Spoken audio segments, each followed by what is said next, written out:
I am so thrilled to introduce our guest preacher this morning, Minister and MP Evan Solomon. You'll be speaking here. I'm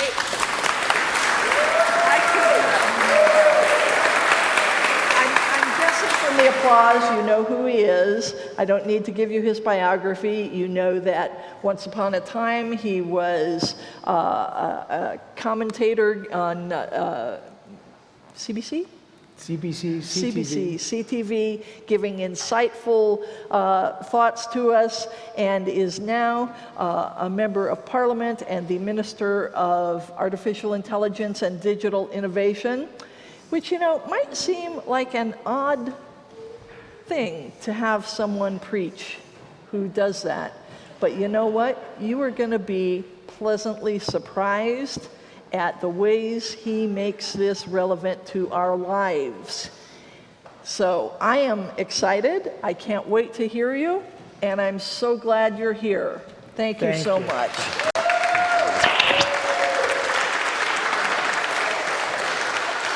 Well, you are a reverend. I'm a minister, but not this type of minister. Reverend Dina, Reverend Joplin. Choir. Volunteers. First of all, everybody, it's so good to be here. Happy Pride Month to everybody. There's so many special people here. Just in the front, my dear friend Tom Hastings, his partner Rick, as you know, runs our constituency officer, and he lost his mom, Dar, recently. So just a special shout out. They had a beautiful memorial. I'm just thinking of you, and Reverend Dina lost one of her dear friends recently, and I'm thinking about you. We had a good conversation, and this is the place to think about those people. My uncle, who is very close to the end. So we're here together. When Reverend Dina asked me to speak today, and I will not elevate my words to preaching, although that's what she said, because this will not be preaching, and politicians preaching is something you don't want to have. Told that's not a good thing. But I reflected on the invitation, which is an honor. And it was not, I hoped, that Reverend Dina had literally asked everyone else, and they were busy, because Pride is a busy time. Might have been that. And she must have thought to herself, you know what I'll do? I'll get a politician. They never turn down an open microphone. So she did. Maybe it was that. And by the way, I want to see my dear friend Chris Moyse is here as well, Councillor Moyse. But I've only been a politician for about just over a year, and I took the invitation as I think they meant, which was an invitation of belonging. And it was the Reverend saying to me, but as they say to everybody here, you belong. You are welcome. Share your heart with our community. You're part of it. It's okay to be who you are. You belong. And first and foremost, thank you. Thank you. It is such a simple thing. It is such a simple thing to be asked to belong, and yet it is proving to be the hardest thing in our world. Governments and people online, people all over the world, are not asking us to belong, but are tearing us apart. They're dividing us and diminishing us and destroying instead of accepting. And belonging is a question that refugees are asking and citizens are asking. It's a question of gender and religion and economic status.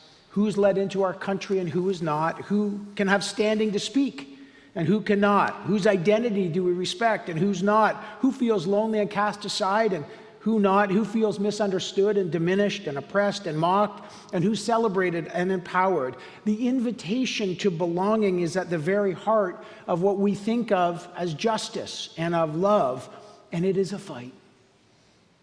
And here in this church, we all know the battle of belonging more than ever. We all know when Reverend Hawkes had to wear a bulletproof vest just to show the world that same-sex couples belong in marriage. What a fight, right here. It was wrong then to exclude, and it is wrong today, but the fight is ongoing. And part of the reason why I entered politics was because we are at the crossroads once again of the struggle for belonging. We are facing what I call the belonging test. The world is failing it. We see it every day in politics, and we see it every day online. That the world that we thought we built with hard-won fights and hard-won activists that is going on today is fraying, even in our own community, in our own country. And our first duty in the belonging test is to protect it. The universal, legal, and imperative fight for the basic principle that we all belong in community, we all belong as human beings, we all belong in love and in dignity. That's what we're going to celebrate all month in Pride. That's why I picked that first reading, Deuteronomy, that was just so beautifully read, 11:14. It's near the end of the Bible. Few people know I actually have 2 degrees in theology, which my father was deeply concerned about my trajectory. He's no longer with us, but I've ended up in church, Dad, so it's all good. In the end of the Bible, after many struggles, God says, "What I am commanding you today is not too difficult or beyond your reach. It is not up in heaven, nor is it beyond the sea. No, the word is very near you.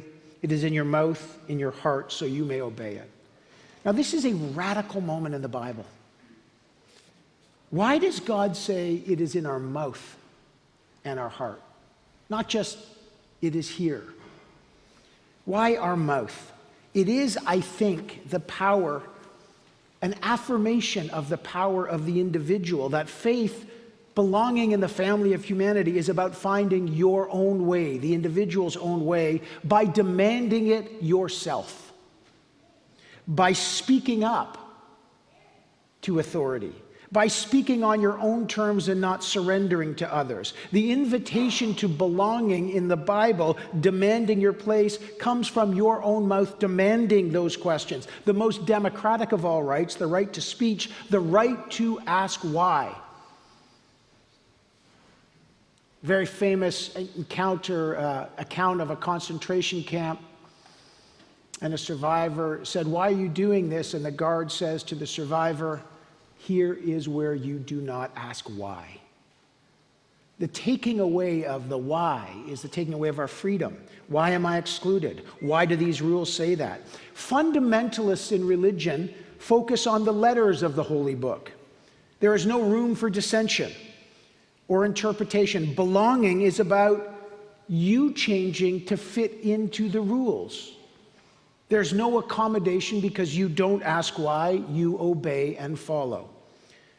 In many traditions, in this church, in the Jewish tradition where I was raised, the commentary is also holy, called the Mishnah. It is considered holy, and they call it the space between the letters. What is holy is not just the letters, but the space between the letters, where we find meaning, and where the act of faith is when you challenge the text will withstand your challenge, and you will find yourself in there. It is not an act of surrender, but an act of engagement, a radical act of the rebel, where we demand to be seen on our terms, where our individuality is celebrated, and yet we still belong in this community, our community.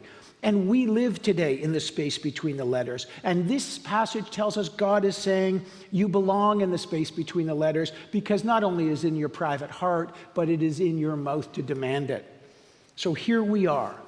And why do we have this beautiful choir? So we sing it, so we speak it, so we shout it, so we question it in public. The rebel's faith, the lost one's faith, the faith of the lonely and the dispossessed, whose voice needs to be raised.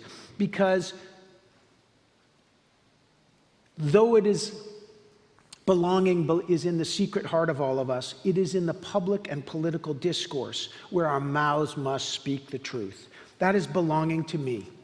That is why I was a journalist and a politician. to ask why, to press for answers, to see ourselves in the sacred, even when the dominant story says otherwise. That is why when people ask me about political things, I think it is the very thing we need to fight for. That is Pride this month, celebrating the space between the letters, where we build our shelters. The 519 is built in the space between the letters. The MCC is built in the space between the letters. Our churches and synagogues and mosques, our community centers must accommodate the space between the letters, because this is how we pass the test of belonging. And yet we fail all the time. Even those of us, and we all do, with our sense of self-regard, we fail the belonging test on every day. And I just want to tell you one moment where we failed the test of belonging. And I think about this. In the last few months on our constituency, on Parliament and Gerrard, a man has started to sleep on our doorway with his stuff. And every morning and every night he camped out right in front of our door. And every morning he got up and he urinated on our door. And every morning, Rick and Ellie and Minda got up to open and took a bucket of water and cleaned off our front door from the man who relieved himself. And we tried to engage him, and he wouldn't talk, and he didn't want to engage, and things got a little testy. And there was a thought that we should call the police because we didn't know what to do. And then there was a moment where he said, "You can't remove me. I am not squatting, I'm protesting." "What are you protesting?" "The government owes me money. My name," I'll use a different name, I'm not going to keep his privacy. Call him Gregory. Ellie knows him well. "My name's Gregory. Do you have a social insurance number?" Skeptically, we asked about this protester. "Yes, I do. I have a bank account too." He'd been living on the streets for a year. We checked his social security number, his social insurance number. He does. Within days, we got him, I won't say how much because he's still living on the street, a lot of money. He was owed it. He was owed back taxes. Minda and her husband did his taxes. Now he's getting a pension. Gregory went from a person who was just a problem to a person. And suddenly, we started to see him belonging. And he belonged in our system. He belonged. He was owed a pension. He had been kicked out of THC housing. There's no happy ending to this story. Gregory has now the financial ability to get a home. He's still struggling to do it. We see him. He is shaven. We talk to him all the time. He has become a friend. But we had failed the belonging test for about a month because we didn't see him. Because belonging is not just accepting, it's a way of seeing. And life creates blind spots. And we did not see him as a person with a mom, as a person who had lost things. We saw him as a problem to get into our office and a cleanup duty that we had to have. And we failed that. How do we see people? How do we lift them up is difficult. I try to ask that test of myself as a politician every day. Am I passing the belonging test? You think it's basic. Are the policies our government are passing going to pass this personal belonging test that I give myself every day? I do a lot with AI now, as Reverend Dina said. And it is a fundamentally challenging thing to think about who belongs and in the age of AI, because AI is challenging what we think of as human. Last week, I released the national AI strategy called AI for All, part of the belonging test, trust, opportunity, and sovereignty. And a journalist asked me, "Do you think AI will ever become sentient?" It's so powerful. Will it become a full human? He asked the Prime Minister the same question. And I said to him, no. Our machines will have the power of human beings. They are brilliant prediction machines, but they will never have the soul of a human being. They will never have the quality of a human being. They will never have the gentleness of a human being, and the care of a human being, and the touch of a human being. What belongs to us, we must also protect. The machines we build do not belong in the circle of what is human. We need to protect that sacred thing. The Pope recently wrote an encyclical about AI, so my view of AI is the low-rent version. If you want the high-rent version, you have to go to the Pope. I've read it. It's quite brilliant, I should say. And he suggested AI is akin to the Tower of Babel, a vain pursuit that does not burnish the human endeavor, but in the end might diminish it. And while the human instinct to innovate and create is deeply human and beautiful and inevitable, and we need to celebrate it, it has limits. That's why I chose the Ecclesiastes reading that Reverend just read so beautifully, because the passage reminds us of the limit, that the ambition to be powerful and to build powerful new technologies is a kind of vanity, a striving after wind, that we have to remember that we are not building to dominate, but we are building to serve. That no matter how powerful our technology is, it serves us, we don't serve it. We do not want to feel overwhelmed by a divided world or be diminished by a high-tech world that threatens to pass by the human heart. It can never do that, it should never do that, and it will never do that. So in this month of Pride, for a moment, let's feel the humanity around us. It's a party, but it's a party of humans who won this right through hard fights and who are pressing against another one again to stop that feeling of pride, to exclude, to rob us of the belonging that we need and require and have fought for. We need to celebrate and push wider the space between the letters, where people are writing our own stories. And we need to make space for the stories that we lost along the way. So when we go to the AIDS Memorial, where those stories got cut too short, we have to rewrite those stories too. As long as we reach out to others, as long as we demand to belong, to sit and answer the hard questions that are in our mouths, the longing that is in our heart, that is how every day we'll try to pass the belonging test, as we do here every Sunday. A church in its bones that is the answer we need to belong. And I'm going to end, at last, with one poem by my favorite poet, Mary Oliver. I often read this when I feel a sense of darkness or belonging feels far away. There's a poem by Mary that I read when my dad passed and when my friends have passed, but I won't read that one because I will 100% cry. This one's called Wild Geese, and it's about belonging. You do not have to be good. You do not have to walk on your knees for 100 miles through the desert repenting. You only have to let the soft animal of your body love what it loves. Tell me your despair, yours, and I will tell you mine. Meanwhile, the world goes on.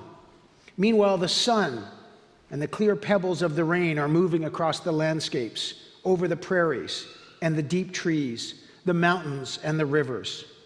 Meanwhile, the wild geese, high in the clean blue sky, are heading home again. Whoever you are, no matter how lonely, the world offers itself to your imagination, calls to you like the wild geese, harsh and exciting, over and over, announcing your place in the family of things. Thank you.